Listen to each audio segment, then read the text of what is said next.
गोष्ट सांग बरं मुंगसाची. बरं, मुंगसाची गोष्ट सांग का? तर म्हणजे गोष्ट आहे बघा, त्यांच्या लहानपणीच्या दुसरीच्या वर्गातली. तर एका गावामध्ये एक शेतकरी कुटुंब राहत होत. तर त्या शेतकरी कुटुंबाला एक लहान बाळ होत आणि त्यांच्याकडे एक निष्ठावंत आणि इमानदार पाळीव मुंगूस होता. तर त्या पाळीव मुंगूस त्यांनी म्हणजे पाळलेलं होतं खूप दिवसापूर्वी आणि एकदम इमानदार होत ते. एक दिवशी काय झालं, त्या शेतकऱ्याला समजा शेतात जायचं होतं कामानिमित्त.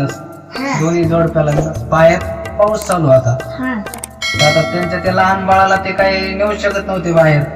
तर त्यांनी काय विचार केला की आपण बाळाला घरीच ठेवू आणि मुंगसाला त्याचं राखण करण्यासाठी ठेवून देऊ. तर असे करून ते जोडप गेलं शेतात निघून. शेतात निघून गेल्याच्या नंतर मग अचानक काय झालं, त्यांच्या घरी साप आला. साप आला तर त्या बाळापाशी समजा जाऊ लागला साप. तर त्या मुंगसानं काय केलं, त्या मुंगसाने त्या सापावर झडप मारली. तर त्या सापासंग त्यांनी खूप झुंज दिली. त्या सापाला त्यानं ठार मारून टाकलं. मारल्याच्या नंतर मग अचानक त्याची समजा पत्नी घरी आली. ते दोघं जोडपे घरी आले. तर त्याच्या पत्नीनं बघितलं तर त्या मुंगसाच्या तोंडाला रक्त लागलेलं, दाताला रक्त लागलेलं. मग त्याच्यानंतर काय झालं, तर ते पाहून तिला अचानक धक्काच बसला. तर तिला वाटलं की याने आपल्या बाळाला काहीतरी केलं काय की. मग तिनं त्या रागाच्या भरात काय केलं, त्या मुंगसाला एका काठीनं मारून टाकलं.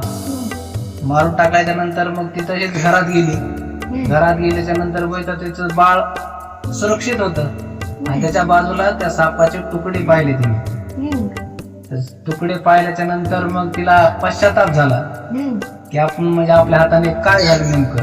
म्हणजे आपण रक्षण करायला सांगितलं, त्यानं त्याच्या परीनं खूप रक्षण केलं आणि आपण दुसरंच काहीतरी करून बसलो. त्या तिच्या जीवाला आपण मारून टाकलं. तर मग याच्यातून तुम्हाला काय समजा बोध भेटला, काय शिक्षा भेटली? कृती करण्यापूर्वी विचार करा. रागावर नियंत्रण ठेवा. राग जर आला तर त्याच्यावर नियंत्रण ठेवा. आदिलन कृती पहा काय झालं काय नाही. बरोबर मित्रांनो, तुम्हाला गोष्ट आवडली असेल तर लाईक करा, शेअर करा, सबस्क्राईब